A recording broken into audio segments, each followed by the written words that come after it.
S8 jaw and 2.0 mm cutter are needed. Click Blade Modification, select Modify Key Blank Shoulder. Use a vernier caliper to measure the original length, 2300, and target length, 2800. Enter the measured values into the machine, then click the Cut button.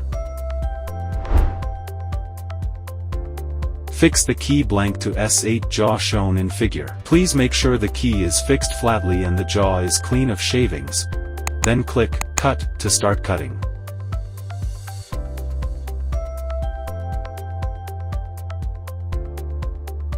Cutting is done. Please clean shavings. Turn the key blank to other side to S8 jaw show in figure. Please make sure the key is fixed flatly and the jaw is clean of shavings. Then click Cut to start cutting.